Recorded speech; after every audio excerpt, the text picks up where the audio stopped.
Evening. Good evening, everybody. On behalf of our Holocaust Committee, we're pleased to have with you and us tonight in remembrance of Kristallnacht, the privilege of being addressed by Susan Warsinger, who personally experienced the horrors of Kristallnacht, by Rabbi Bram Weinberg, Moradasra of KMS, and we're being joined by Carrie Bannister of the Holocaust Museum, who's going to interview Mrs. Warsinger. If you have any questions, please forward them to Carrie Bannister through the chat.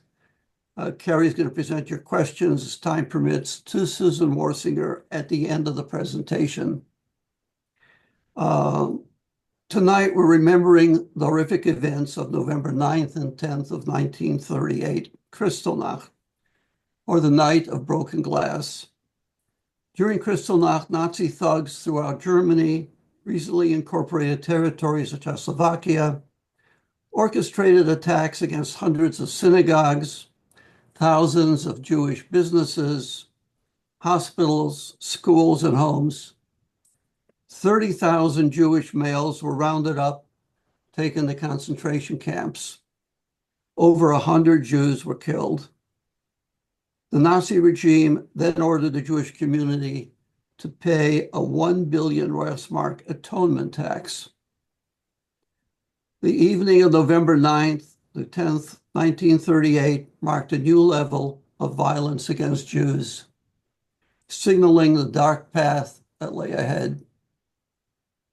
The pretext for those attacks was the November 9th, 1938 assassination of a German diplomat, Ernest von Rath, by Herschel Greenspan, a 17-year-old German-born Polish Jew living in Paris.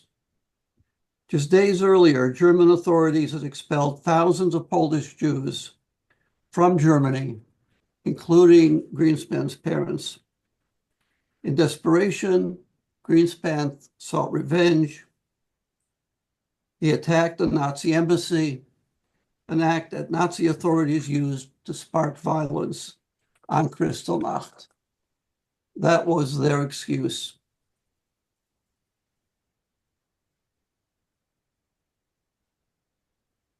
As we gather tonight to reflect on Kristallnacht, we can't help but think of the victims of the horrifying terror attack by Hamas on October 7th, 2023. The following anti-Semitism expressed in the American, Canadian, British, and European riots and demonstrations. The continuing attacks on Israel. We think of those who lost their lives, of the hostages and their friends and families. Now, 86 years after Kristallnacht, a new wave of anti-Semitism is threatening Jewish life across the world. Just a few days ago, there was a pre-planned pogrom in Amsterdam. Israelis had to be evacuated from that city back to Israel. Nowadays, police and security guards are standing by at synagogues, schools, and other Jewish institutions. They're not there just because someone shouted, emailed, or said something. They're there because of the risk that people will put those words into action. By remembering Kristallnacht, our thoughts return to that fateful night. Our thoughts go to the victims, to the unimaginable fear, the intense grief, the trauma that so many suffered at that time, and that many are now still feeling or even reliving in the wake of the terror attack in Israel and the ongoing war. We cast our minds back to it again to remember it and never to forget it. What matters most in this are the histories of the Holocaust survivors, because anyone who has heard the memories of a survivor can never forget them. I'd like to offer my thanks to Susan Warsinger, who continues to tell her story, however painful. It's a testament to her character and her Jewish spirit. It's now my privilege to call upon Rabbi Weinberg to address us. Thank you so much, Missy, for those beautiful remarks and for all of your hard work on this program and others. Thank you to the Holocaust Committee. Thank you to Rabbi Rosenbaum. Thank you to the Holocaust Museum. Thank you to Jason for all the tech support. And thank you to Mrs. Warsinger, most of all, for being here with us. We're very eager to hear your testimony and your story, which you've graciously agreed to share with us this evening. I'll just share one brief thought as we enter into this program. That is that laughter plays a central role in the life of Avraham and Sarah, both in the parsha we read last Shabbat and the parsha we're going to read this coming Shabbat. The end of last week's parsha, Hashem tells Avram in a more direct and specific way than before that Sarah will have a child, and the pasuk says that Avram's reaction was one of laughter. Vayipol Avram al panav vayitzchak. He fell on his face and he laughed. Next week's parsha, the angels will tell Avram that the child is really coming. 1 year from then, the pasuk says that Sarah overheard and she laughed. That was her reaction. Vatitzchak Sarah b'kirba, le'mor. And of course, there are other references to laughter in Yitzchak's name and the interactions between Yitzchak and Ishmael. But the commentators, especially Rashi, really bifurcate between two kinds of laughter: the laughter they see in Avraham and the laughter they see in Sarah. As Rashi points out, the laughter that we see in Avram is she'Avram ha'amin v'samach. It was a laughter that was rooted in belief and in joy. It's a laughter of happiness. But Sarah's laughter was Sarah lo ha'amina v'liglaga. Sarah's laughter perhaps was rooted in disbelief and almost in mockery of the news that was coming to her. And that's a traditional way to understand it based on God's reaction to Avram's laughter and to Sarah's laughter and the difference between them. But to tell you the truth, I've always struggled with that on many different levels. Certainly in terms of just Sarah's character. Sarah was this wonderful woman of incredible faith who had followed the path of monotheism and found the Kadosh Baruch Hu along with Avram Avinu and brought people into her tent to greater and greater belief. How could we say that she was making a mockery and laughing in disbelief of God? And there's more to say about that and how to explain that. But what I wanted to share with you this evening is another perspective, and that is that there may be a happy medium of a laughter that lies somewhere between belief and disbelief, between belief and mockery. And that is what I would call a laughter of discomfort.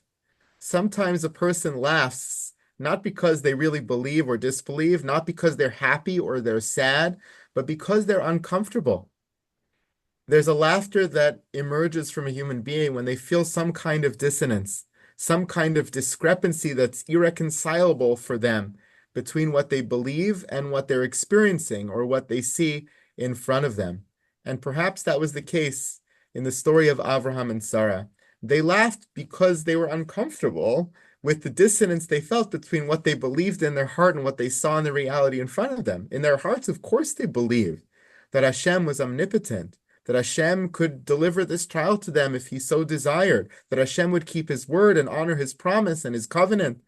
But yet what they saw with their own eyes in the world, the real world that they lived in all around them, is that they had been trying for a while and were unsuccessful, that their bodies were past the age where they could have children. So there was this discrepancy between the reality in front of them and the belief that lay in their heart, and they had trouble reconciling that. And that discomfort, that tension, erupted in a sort of uncomfortable laughter about that irresolvable discrepancy. I think the laughter that we see in these parshios perhaps is really just symptomatic of that great discomfort that we feel sometimes between the things that we believe in our heart and the things that we see going on around us. 86 years ago, yesterday and the day before, November 9th and 10th, 1938, I think the Jews of Germany and really the Jews of the world experienced that very discomfort between what they believed in their hearts and what they were seeing in the reality in front of them.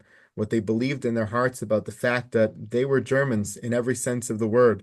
What they believed in their hearts about having lived for many, many generations and centuries in a country, having allegiance to a country, being part of a society that was sophisticated and advanced and intellectual.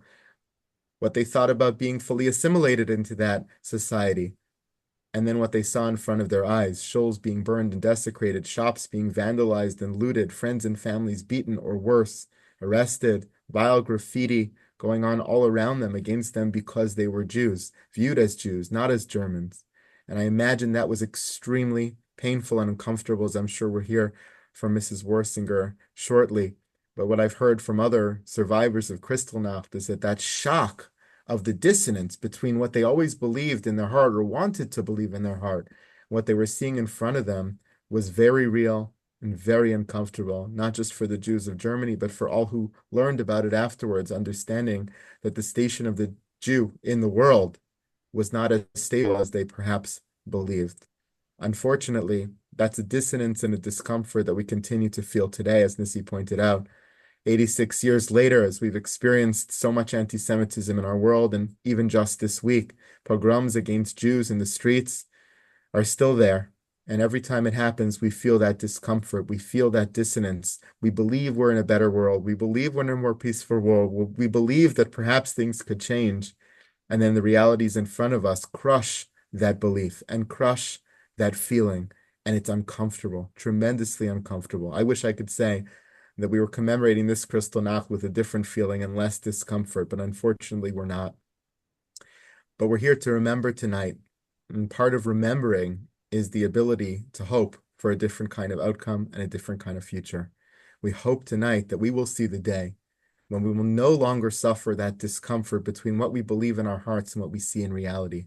We believe in our hearts in the fundamental goodness of human beings and the ability of people to respect one another and to act in a civil manner and to treat each other well.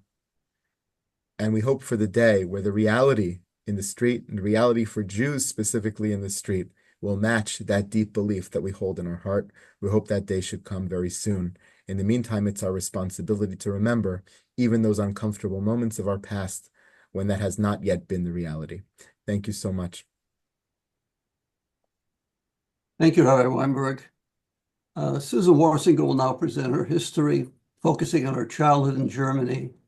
Carrie Bannister will facilitate her presentation.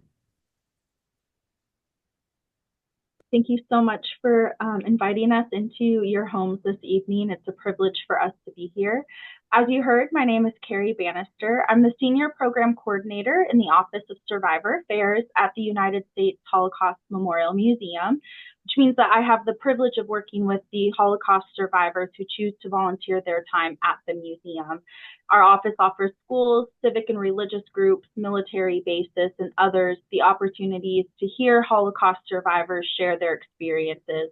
And every year, our survivors reach hundreds of different audiences here at the museum, across the country, and abroad.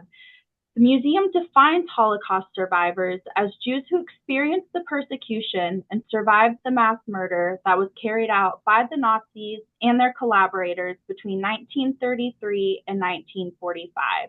This includes those who were in concentration camps, killing centers, ghettos, and prisons, as well as refugees or those who were in hiding. Holocaust survivors also include people who did not necessarily self-identify as Jewish, but were categorized as such by the perpetrators.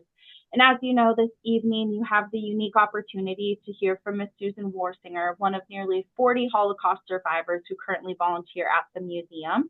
And over the course of the next 35, 40 minutes or so, I'll be engaged in conversation with Susan as she speaks about her experiences. And then, of course, as you know, you'll have the opportunity to ask her some questions. You're welcome to submit questions for Susan at any point during the program, and we'll get to as many questions as we can with the time that we have remaining. With that introduction, I would like to formally welcome our featured speaker, Ms. Susan Warsinger. Susan? Hello, family of Mill Synagogue. It's very nice to be with you. I'm happy to be here today. We have a lot to discuss in a very short period of time, so we'll jump right in. Susan, you were born in Germany in May of 1929, just a few years before Hitler was appointed Chancellor of Germany. Your early years were spent in the town of Bad Kreuznach. Can you tell us about your community, your family, and of course, a little bit about yourself during those early years under Nazi rule? Yeah. I was 4 years old when Hitler came into power in 1933, and I lived with my parents in a very nice house, and my father had a nice store. He had a linen store, and we were doing fine. We were very happy. But as soon as Hitler came into power, things started to change. A couple of years later, my father came home one day and he said that he would have to close his store because they were boycotting it. There were signs. He didn't put the signs there, but the community, the people, the neighbors put signs there, don't shop in his store because he's Jewish. And so the people didn't come to his store anymore, and he lost all of his customers. So he had to find something else to do. And what he used to do was go to the farmers and get strawberries and in baskets and all kinds of other berries, gooseberries, and um, that was mainly what he did. And he went to the Jewish people in our town to sell all of these berries that he had gathered from the farm to make a living for his family.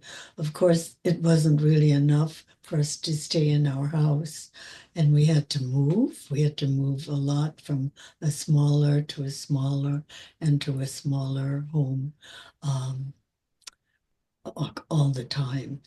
And it was sad to see my parents unhappy. So, can I tell them about what happened one day when I was walking to the park? Before you get to that, let's talk a little bit about your experiences going to school in Germany, if you will. You were a young school age girl at the time, and you went to public school. Can you tell us what that experience was like? Yeah. The picture that Carrie is showing everybody today, that's me when I was going to first grade, and I'm carrying a cone.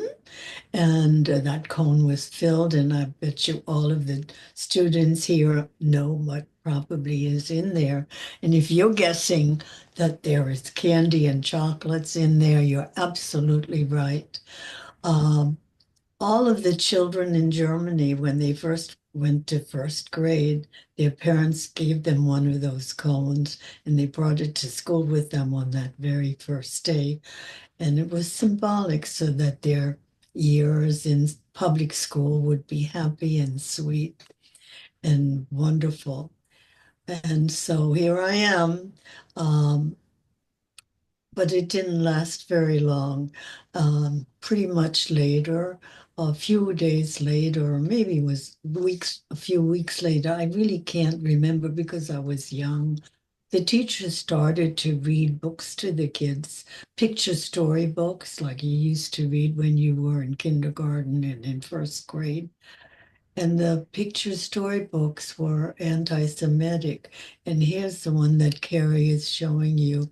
It's called Der Giftpilz, which means a poison mushroom. It's written in cursive German. And if you can take a look at the cover of this book, you see a mushroom.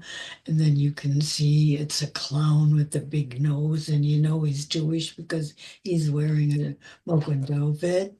And the kids are learning that Jews are poison mushrooms, and the kids all knew that I was Jewish, so they started to make fun of me and they bullied me.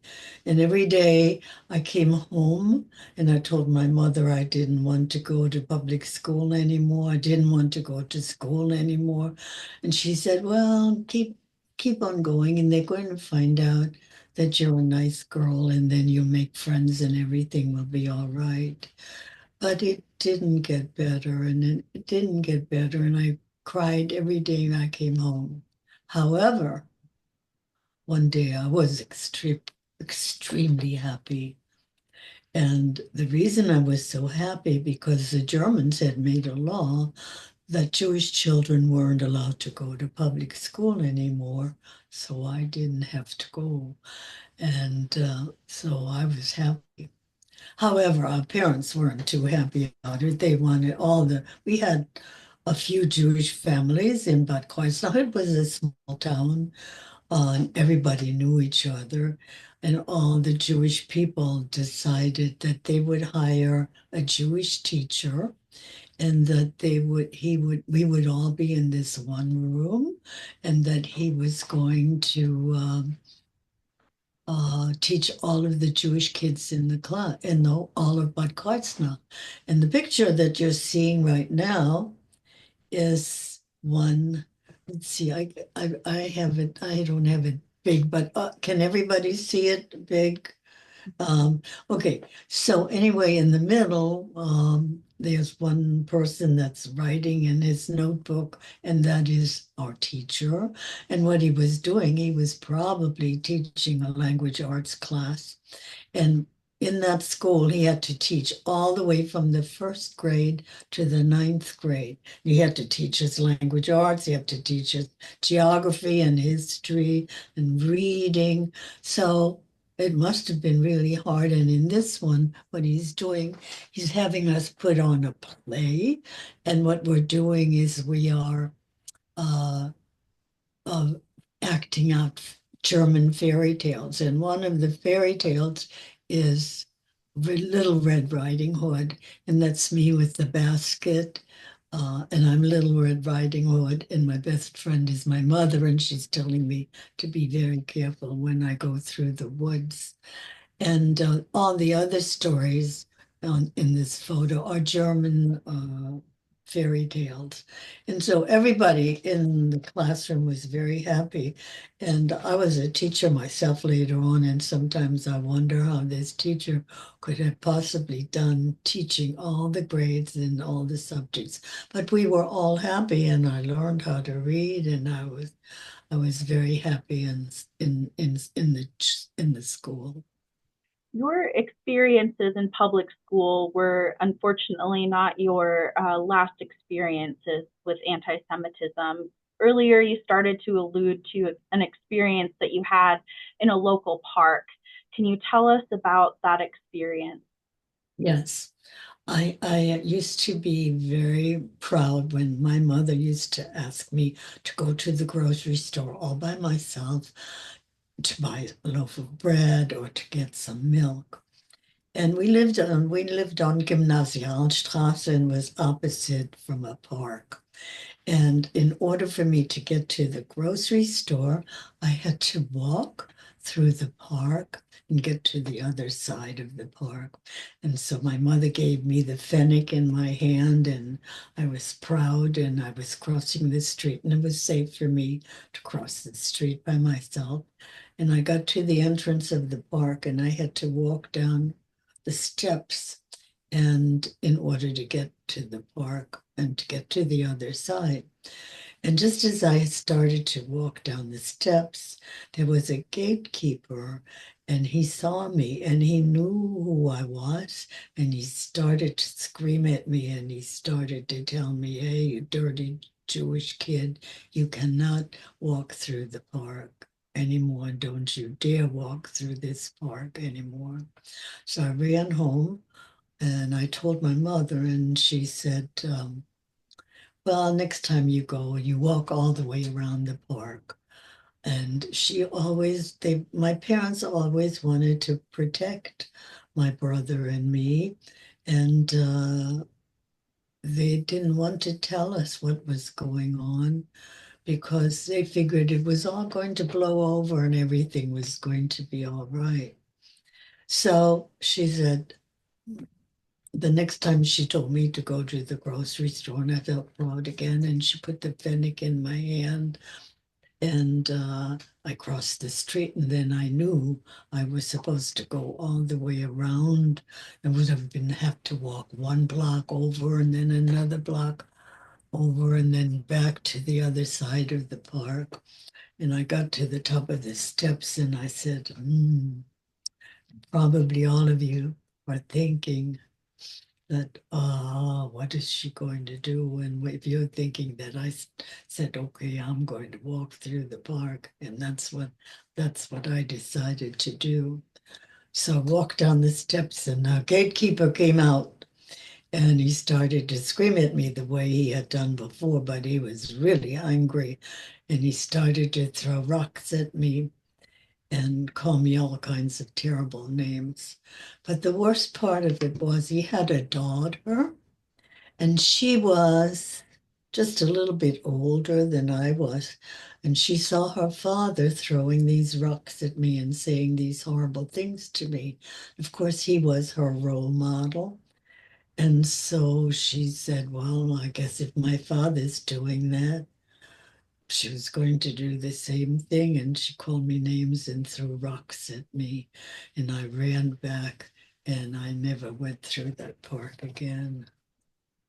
Conditions for Jews in Germany at that point continued to worsen and took a dramatic turn on the evening of November 9th, of 1938, of course, when Nazi leaders unleashed a series of pogroms against the Jewish population in Germany. This event, of course, became known as Kristallnacht, or the Night of Broken Glass. And you have very clear memories of that night, Susan. What can you tell us about Kristallnacht? Yeah. Well, my brother and I, we were very excited. I slept in a bedroom with my brother, who was 14 months younger than I was. And we were very excited on November the 9th because the next day, November the 10th, was going to be my mother's birthday. And we knew we were going to do all kinds of exciting things for my mother. And we weren't quite sleeping in our beds. And all of a sudden, some bricks and rocks were being thrown through the window, and we just didn't know what was happening. So even though my brother was more than a year younger than I was, he was the brave one. I covered myself up with a blanket, and he went to the window and he pulled himself up to the windowsill, and he looked outside, and he said, "Susie." That was my name in Germany. "Susie, it is our neighbors that are throwing these bricks and rocks through the window." And our civil policeman was standing at the edge of the crowd, and he was holding his arms like this. And he didn't do anything to stop the crowd from throwing the bricks and rocks through our window.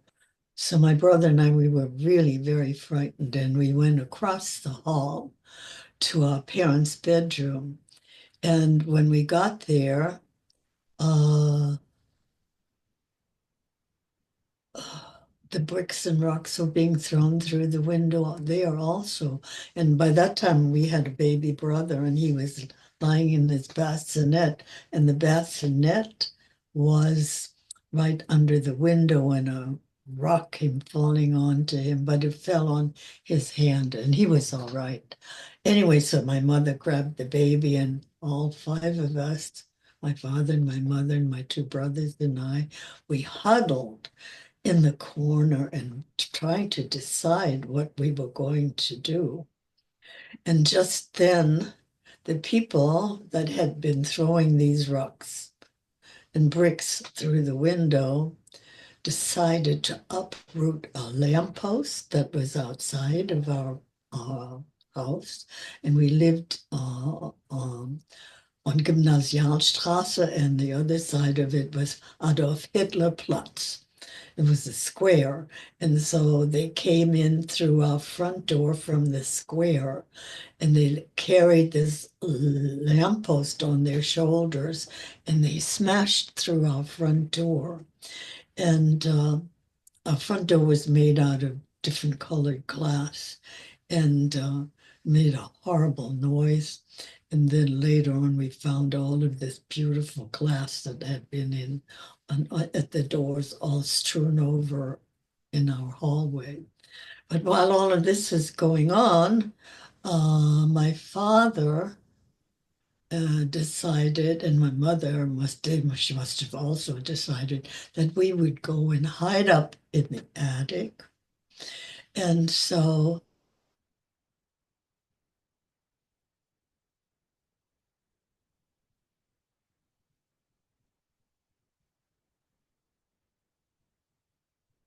lived on the second floor with his wife and 4 children. And on top of them lived a non-Jewish family. And then there was an attic at the very top. And so my father decided to have all of us go up to the attic and hide there. And when we got up to the attic, the rabbi's wife was already there with the children. And they were the children we were playing, they were playing with apples that we had stored because it was November and we had gathered a lot of apples up in that attic, so we would have it all winter long. And so the rabbi's children were playing with the apples, but the rabbi wasn't there. And I looked out the window. There was a tiny little window that I could look outside. And the rabbi was standing on his veranda, and we all thought he was the most important person next to our parents in our town. And he was standing there, and two SS men came and they took him by the hands, one on this side and one on that side. And another one came along and he cut off his beard. And in those days, it was very important for a rabbi to have his beard. It was meant a lot. And I was horrified that this was happening. And later on, I found out that they arrested him and put him in jail. And they didn't only arrest him, but they arrested all of the men in Bad Kreuznach, all the Jewish men. And Carrie, I think I never told you this story, but I thought I'd tell the families here in the Captain Mill Synagogue.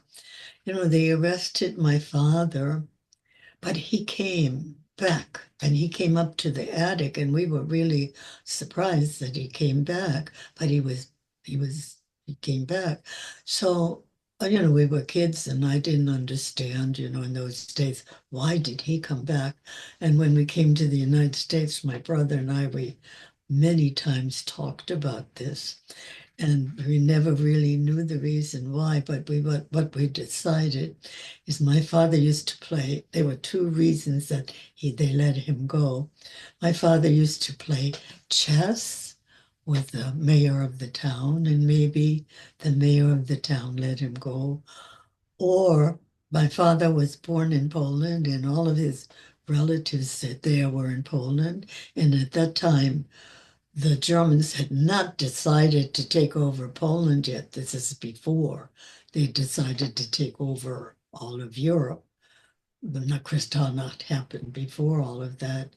And because he was Polish, and maybe that's why he didn't. But I think probably now, I think it had to do with maybe the mayor had some kind of feelings for him and he wanted to save him. So anyway, so my father came back and he wasn't sent to jail like all of the other men. But the horrible part was there were still a few stores that belonged to Jewish people. And of course, they didn't make much of a living because the only people that came shopping at their stores were Jewish people. None of the Aryans, that's what they called themselves. They wouldn't go shopping in the Jewish stores. But what happened is they broke the windows, and very much like the picture that you're showing is something that we have at the museum. It's in an exhibit at the museum. And that's what the stores looked like. And they looted all of the stores. And then we had one synagogue because it was a small community. It was just the right amount for the right size, and it was perfect for just our community, and they burned it down because it was our synagogue.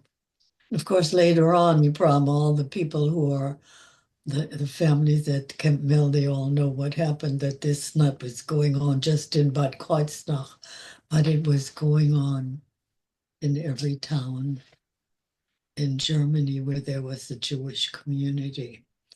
And because so much glass was being broken, it was called the Night of the Broken Glass, Kristallnacht.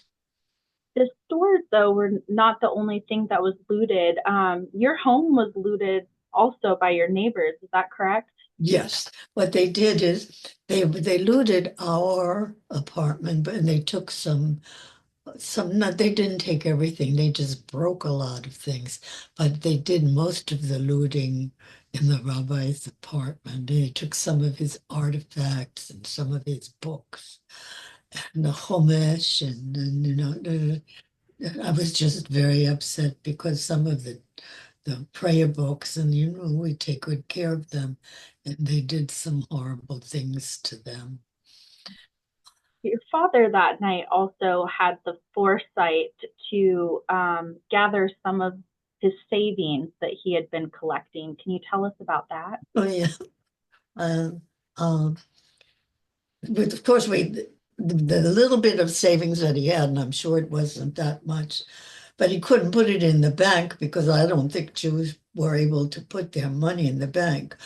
And so if he thought that if he had put it in his pocket, that the Nazis would take it away.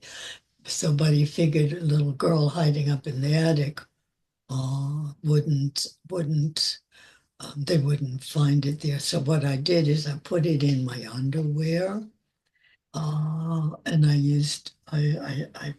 we were hiding up in that attic for quite a few days. I don't know how many days, but there wasn't really any bathroom or anything. So you can imagine the money got up very wet. And but anyway, later on it dried up and we put it to good use. Kristallnacht, of course, was a major turning point and convinced many families that it was no longer safe to live in Germany. And your family was no exception. Your family tried to immigrate to the United States, fearing the worst, but it was nearly impossible to do so because of the strict quota system that was in place in the United States at the time. Can you tell us a little bit about this quota system and what your parents decided to do instead to keep their children safe? Well, anyway, the poster that everybody's looking at now was a cartoon, an editorial cartoon in the New York Times. And I used to be a tour guide at the Holocaust Memorial Museum. And when this was a very important stop that I took usually mostly law enforcement officers because they didn't understand what was happening in Germany. And I guess the families here, they understand it better. So I won't go through everything, but I'll just go really fast. You see, there's a non-Aryan a Jew sitting under a sign where it says, "Go, get out of Germany." Because in those days, right after Kristallnacht, they hadn't thought about the concentration camps or anything. They just wanted the Jews to get out. And Roosevelt was the president, and he was the one that arranged for the Avian Conference. You see the Avian Conference like in the sunshine. And that's where they decided, most of the countries decided that they didn't want to open up um, they, they didn't want to open up all of their countries to let more immigrants in. And they had strict quotas, and so therefore nobody could leave Germany at that time.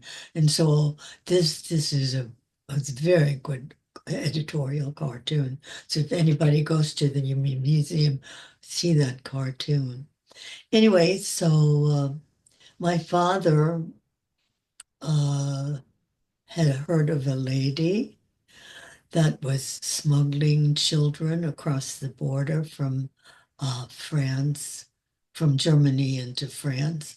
And Bad Kreuznach is not too far from the border of France. It's near Frankfurt and it's near Koblenz, it's near Mannheim. It's not so far. So anyway, what happened is my father gave her all of the money that had been in my underwear, and it was dry by that time.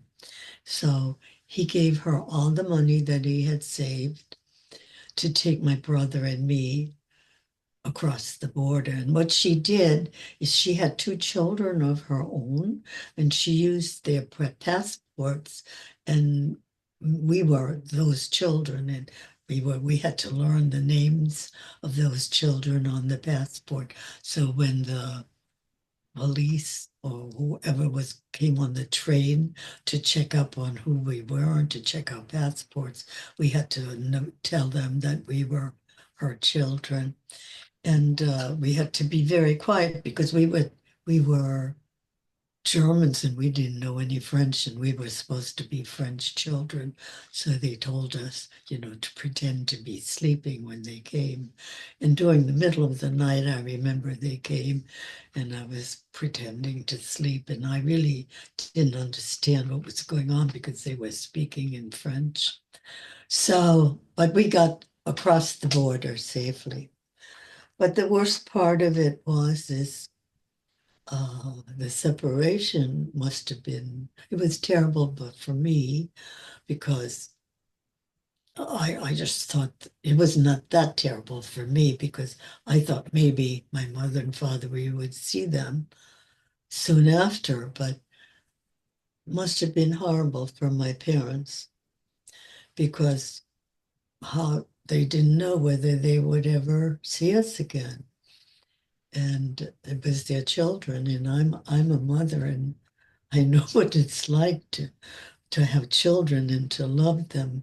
But I guess they loved us very much and they wanted us to be safe. So we were safe in France for a while. Initially, you stayed with a third cousin in the area, but eventually moved to a children's home outside of Paris. And that's where you were in May of 1940 when the German army invaded France. At this point, you, along with many others, many Parisians, fled Paris to avoid the invasion. Where did you end up? Okay. So my brother and I, we were in Paris at the time, and I didn't see Adolf Hitler, the one that's on the picture. I didn't see that part, but I had gone to the Eiffel Tower many times. Anyway, when the German army invaded Paris, the Parisians were very frightened, and some Parisians collaborated with the German army and with the Nazis, but most of them wanted to get out of Paris, and they were uh, walking out of Paris. Some of them had cars. They were riding out of Paris. Some of them had horses and went on horses. Some of them went on buses, and just to get out. And somehow or other, two nuns got a hold of my brother and me, and we were in this mass of people exiting out of Paris. And the people we were with, we were all exiting and they were all going west. And the town that was close by, that's west, I'll have you think about it. It's a town where there's a big palace, and oh, it's called Versailles. If you thought about Versailles, you were absolutely right. That's where we ended up. And so all of these people got to Versailles. And so we walked somehow to the biggest building in Versailles, and that's of course the palace. And we were all out there, and so they didn't know what to do with us. But the mayor came along and he says, we need to house these people so they have a place to sleep for the night. And so what they did is, I don't know, maybe some of the people who are listening to me have been to the palace, and they have these beautiful gardens, but at the edge, way far away at the edge, there was this big pile of hay. And so what they did, they gave us, every one of us, they gave us a burlap sack, and they said, go to the hay pile and fill it up with hay. And then they gave us a little string and we tied the top up, and we had a mattress and we carried it on our shoulders. And all of us had a mattress and we walked into the palace. So which is the largest room in the palace. And maybe some of you went there. Do you want to show it to them? There it is. Of course, it's called the Hall of Mirrors. And all of the chandeliers that are standing that you see there, they were not there. The only thing, and the people, there weren't any visitors there, and those red ropes were not there. It was just all clear. And but there were chandeliers on the ceiling. And later on, I found out that they had taken those chandeliers that were standing up and everything else they had hidden in the basement because they figured if the German army came, they would steal them. So anyway, the room was tremendous. And so we all took our mattresses and we laid them on each side of that beautiful room and beautiful hall, and we had a place to sleep. And so we were well taken care of, and I don't remember how we ate. I've just forgotten it. While you were there, though, even though it was a short stay, you had an incredibly close encounter with a Nazi officer. Can you describe what happened? Yes. The German army didn't stay in Paris. They spread out all over. And one morning we all heard them coming marching into Versailles. And there was this great big caravan. First there was a car, like a Jeep, and then there were trucks loaded with soldiers and all kinds of other Jeeps. Anyway, and they came to the front of the palace, and out came the highest officer of this. And I don't know whether he was a general or a colonel or a major, but he came out and he wanted to talk to the mayor of the town. And so they called the mayor, and the mayor came, and the two of them wanted to talk to each other. And of course, the German officer didn't know how to speak any French. And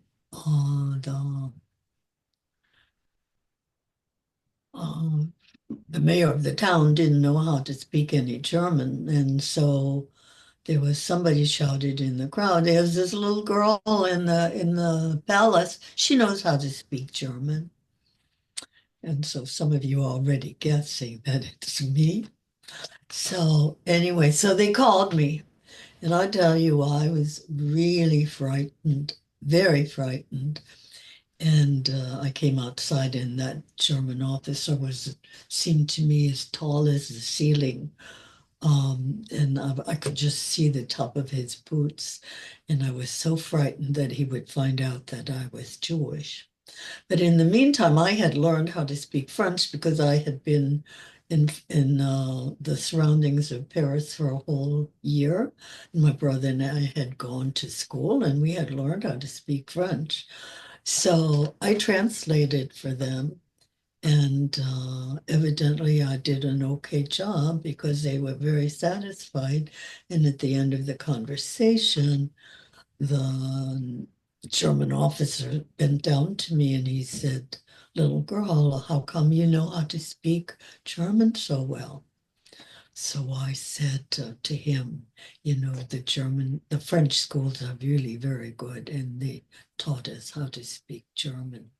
And so he believed me, and he clicked his boots together, and we went away. And I tell you, I had been so frightened because I thought that maybe he would take me back to Germany, but that didn't happen. Incredibly harrowing experience for a young girl. I can't even imagine. Shortly after this, you and your brother made your way to Vichy, France, where you were sheltered at the Chateau des Morels in the village of Bouvernay. Can you tell us what life was like in the Chateau des Morels and why you were called into the directrice's office one day? Yeah.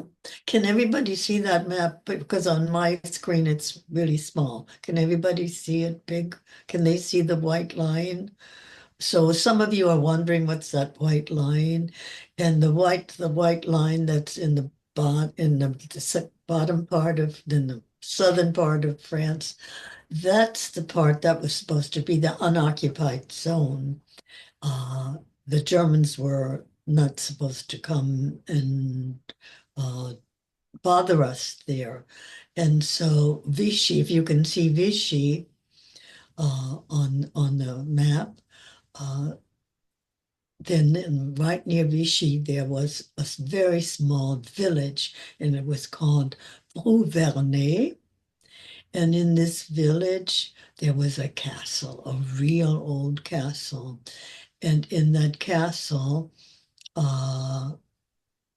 were all children from Jewish children from all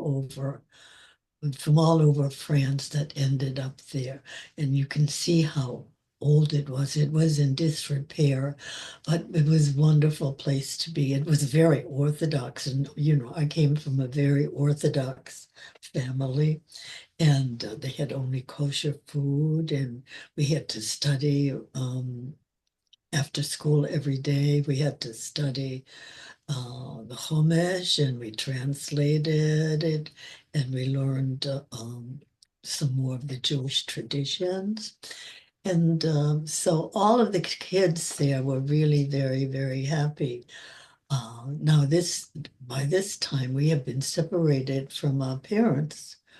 You're probably thinking, well, what's going on? Have they heard from their parents? We wrote to them in that from that Chateau de Morel. It was one of the rules that the people did. You go right to your parents, and we wrote to our parents almost every day. And we didn't get any replies from our parents, and we were really worried. But every once in a while, a letter came, and so we know that they were all right. But I was missing my parents so much. I wanted to be with them, and I'm sure that they were worried about us. And I wrote a diary while I was there, and I was by that time I was between 11 and 12, and very much like some of you, the kids that are listening to this talk. And I was just about your age when all of this happened. You know, I understand some of the sixth graders are here. Hello, sixth graders. I was around your age when all of this happened. So I was missing them very much. And so, but one day, shall I tell them what happened? Yeah. Um, the directrice called me to her office, and I ran up the staircase. It was a beautiful staircase. It was made out of marble, and I finally got upstairs to the room, and I was worried that she was calling me because I had done something wrong, but I never did anything wrong. It was my brother who'd all misbehaved. And so I thought maybe that she made a mistake and called me instead of my brother. And so I went inside, and she looked at me, and she said, Susie, and that was my French name. Susie, you're going to go to the United States.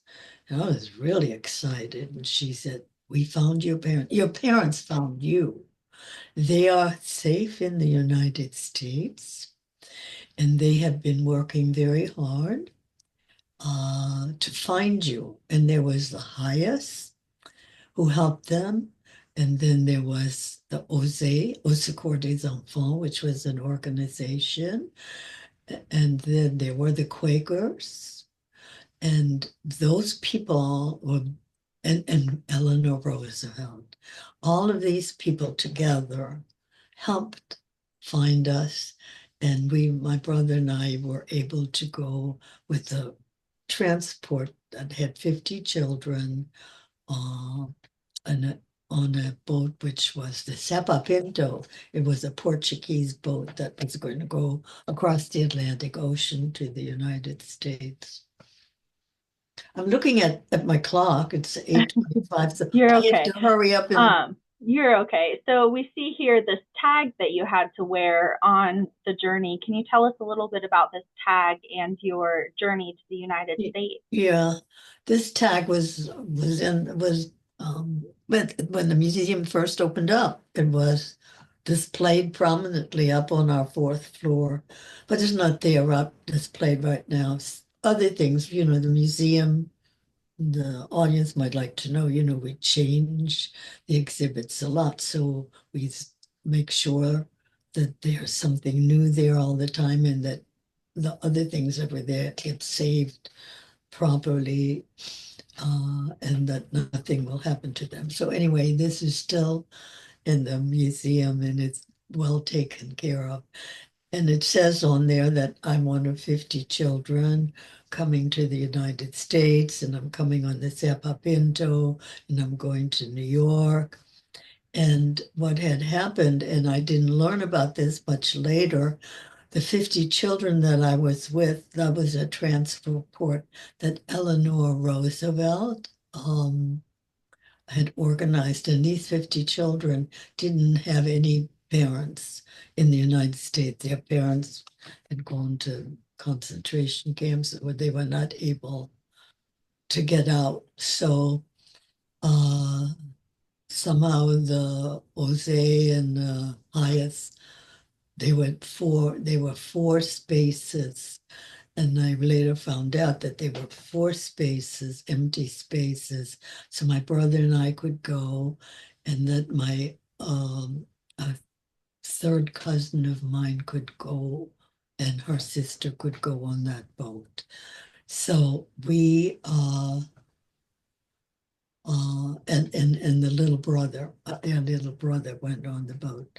His name was Semi Foyer, and I hope that maybe he's not his child.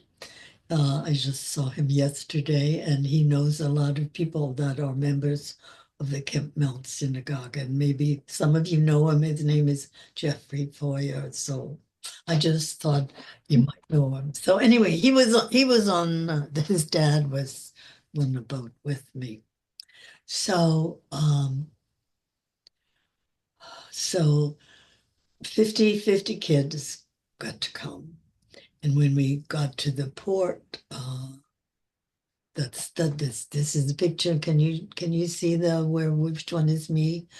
I can't see it on my screen, but you have a circle around that's me and my brother.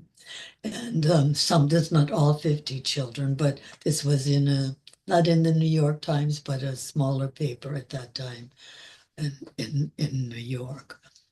And so what happened was they had told us when we were approaching the night before, they told us that at exactly 6 o'clock, we would pass the Statue of Liberty, and that we should be up on deck, and that we would be able to see the Statue of Liberty. And of course, all the children were so excited. So we were up there earlier, and my brother was up there at 5 o'clock, and because he wanted to make sure to see it. So when we got up there, and it was a little bit before 6 o'clock, there was a big fog, and we couldn't see our hands in front of our face. And we were really very upset. But I'm telling you, at exactly 6 o'clock, the fog lifted and it raised just like this, like a curtain. And in front of us, all of a sudden, we saw the Statue of Liberty. And I tell you, that was really one of the most exciting things in my life. And my brother talks about it, and he talked about it a lot, and it was a very emotional experience for the two of us.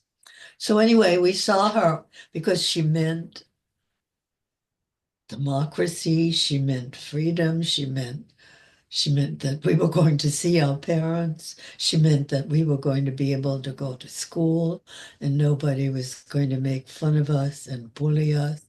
And we would be able to go to parks and we would be able to go to swimming pools.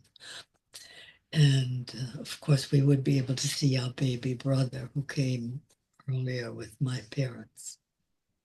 And so anyway, so all the people, the passengers of the Zappa Pinto got off the ship, but the kids, all the 50 kids had to stay on board because we had to get checked to make sure if we had some kind of a communicable disease. So some kind of medical staff, I don't know if they were doctors or nurses, but they all checked us out. And everybody passed except my brother. He had a rash because he had been eating pineapple and he had a fever. And so the doctor said, you can't come to the United States, you can't come in. And so some of you are probably thinking about what did they do? I said, I'm not going to go, I'm going to stay with my brother. I'm going to stay with him. So what did they do? So anybody want to guess? So anyway, if you're guessing in your mind where they took us, and if you guessed that they took us to Ellis Island, you were right. So they took us to Ellis Island, and there we learned everything that we needed to know about the United States. There were a lot of people there, and all adults and a few kids, and all of them that couldn't enter the United States for some reason or other. Anyway, my brother's rush started to go away, but in the meantime, we had breakfast and dinner and lunch at these long tables, like you have in the cafeteria in school. We sat at these tables and they gave us this white bread that we had never seen before. And so we took a slice and we looked at it and it was so beautiful. We had never seen it and we squashed it in our hands and we could make a little ball out of it. And then we ate it and it was so good. And then somebody told us it was called Wonder Bread and we just tasted so wonderful. And then my brother was sitting next to a sailor and he was drinking this brown drink and it was bubbly. And so he said to my brother, do you want to taste it? And my brother checked with me because I was older than him. And I said, okay. And so he tasted it and he said, oh, it was very good. And then they told us that it was Coca-Cola. And in those days, in the United States, that was the only drink they had. They didn't have any other drinks that had bubbles in it except Coca-Cola. And so it was very important because all the kids in the United States, that's what they drank. And then the last thing that we learned, and you remember, I'm telling you this story from a child's point of view. The last thing that we learned is that the kids here in the United States could have candy that they could keep in their mouth the whole time. And in those days, chewing gum was very popular. And so we learned that it was chewing gum. And so we were ready to come to the United States. And so my brother's rash and his fever went away, and we went back to New York. And my father was waiting for us, and we came here to the United States. Oh, I'm going way after, so I'm going to just stop talking, and then You are okay, Susan. It's a really important story for people to hear. So I'm sure that they appreciate the detail that you've shared with us tonight. But to your point, we will stop here so that we do have a few opportunities for the audience to ask some questions. And we do have some that have come in already. One of the questions was, what was the date of the newspaper photo of you and your brother? And I know it was very difficult to see. So the date. Okay, I will tell you because it was September 24th, 1941. It was just before Pearl Harbor. Thank you for sharing that, Susan. And another participant is wondering if you can tell us a little bit about your family that you had after the Holocaust, about marriage and children. Can you tell us a little You bit mean about my your... family? Mhm. Oh, I can brag. Oh my Yes, God. please brag. I had three daughters, and the three daughters had three children each. And so I have nine grandchildren, and by now these grandchildren have gotten married, and almost all of them are married now. And I have seven great grandchildren and another one on the way. I just found out it's a secret, so you know, first one that I'm having another one. So, and each one of those, my grandchildren and my children, they have contributed so much to the United States. Many of them are doctors, and some of them are uh, one of them was in the Peace Corps, and each one of them has given their so much to the world. And the thing is, I keep thinking of all of the children and of all the people, 6 million people that died. Look at what they could have given. Look at what they could have contributed to the United States. Um, my brother, Ernest, the baby, he was a physicist at NASA, and my brother Joe, he was a cardiologist in New York, and he saved a lot of people's lives. I guess I wasn't so grand, but I was a teacher. I taught sometimes sixth grade. Hello, sixth graders. I taught fifth grade, and one year I taught fourth grade. So um, I had a wonderful experience teaching the kids, and so I'm going to stop bragging. So You've earned it. I'm glad we can hear you speak about your family. I can speak from experience. They are wonderful. Another question that came in is, one, how did your father and your mother and your baby brother Ernest come to the United States? And how did your father earn a living in the United States? okay, so what happened is uh, it was very difficult to get passports to come to the United States. However, one of the things that you really needed in order to come to the United States is to have somebody here to sponsor you. And my father had a cousin who had a pickle factory in the Bronx, and she was wonderful. She said, I will take care of this family. I will be responsible for them. They will not be a burden to the United States.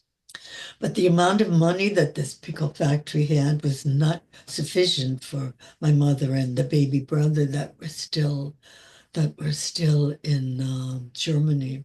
So it was just enough for one. So they had to decide which one was going to come. And so they decided it was going to be my father because he could come and work here and then somehow get my mother and the baby to come over here. And that's exactly what happened. What did he do at the time when he came? I think he did the same thing that he was doing in Germany. He was going to go to the farmers to get berries and sell the berries to the families. He moved to Washington, D.C. And the reason he moved to Washington, D.C. is because you remember I told you about the rabbi that lived on the second floor. Well, the rabbi and his family moved to Washington. And my father figured, well, if Washington was good enough for the rabbi, and then it was going to be good enough, it was going to be good enough for him. So that's why we've been living in Washington all the time. So my father came here, and then somehow he worked hard, and he got my mother and the baby to come here. And then after they got here, they got the State Department. I think I mentioned it before, the highest and Osage and the Quakers. They helped a lot of people come to the United States. Thank you for sharing that, Susan. I just wanted to share this really wonderful message that we just got. And one of the participants says, Susan, how lucky your students were. You were a born teacher, and we've all learned from you this evening. You delight by your manner as well as instruct, and what great powers of memory you have. And it leads into a great question that we got. One of the participants is wondering if you taught in a public school or in a Jewish school. No, I taught in the public school. Thank you for sharing that. I'm cognizant of the time, but I did want to get to another question or two. Another participant says, thank you so much for sharing your incredible and important story, and wants to know, based on your experiences especially, how do you feel about the current rise of anti-Semitism that we're seeing in the world today? Yeah. Well, we can't despair. That's one of the things we should not do. We cannot despair. We have to, all of us have to do something, you know. We might think, well, I'm just one person. What am I going to do? You know, I work at the museum, and I sit at a desk, and people come and talk to me, and people come from all over the world and talk to me about what's concerning them. And there was this one German lady, and she was there with her 15-year-old kid, and she was really concerned about what's going on in Germany now. They used to be our best friends, but she was telling me that 30% of the German people are all the way over to the right. And the kid, who was 15 years old, he said, and I said to him, are you studying about the Holocaust in school? And he said, oh, yes. Oh, yes. And he said, I'm upset, though, because some of the children, when the teacher's teaching that, they don't listen to him, and some of them laugh about the Holocaust. So I said to him, well, what is it that you can do? And then, you know, we talked about if each one of us does our little thing, it's going to be a big thing. And so he said, well, I'm going to tell them that they should listen to the teacher and learn the truth. So here's this one little kid doing his thing. And so if all of us do our little thing, like I'm doing my little thing at the desk, and I talk to people about what we need to do, it's going to add up to a large thing. Thank you, Susan. I think that that's an incredible message to leave with our audience today. So I want to thank you for taking the time to talk about these experiences, something that is not always easy to do. And I extend a huge amount of gratitude to all of the participants who joined us for this special program. And at this point, I would love to turn things back over to Nissi to officially close our program. Thank you. Oh, I think you're muted. I'd like to thank you, Carrie, and Mrs. Morsinger. And I want to also thank Rabbi Weinberg for his Dvar Torah, and Rabbi Rosenbaum, our Morid Asra for the Young Israel Shomrei Emunah, for their support over the years for this program. And I want to echo Mrs. Morsinger's finish there with her bringing up that throughout our history that we've been a resilient and survived as a people. We have faith in Hashem, remain upbeat, especially remaining upbeat and believing what we can do to make sure the Holocaust is never allowed to happen again. Not here in America, not in Israel, nowhere. I want to express my gratitude to our Holocaust Committee for their work on tonight's program, especially Debbie Katz and Jason Mintz, without whom it would not have been possible. And I'd like to especially thank all of you who attended our program in joining us in this important commemoration, which is especially timely this year. Thank you.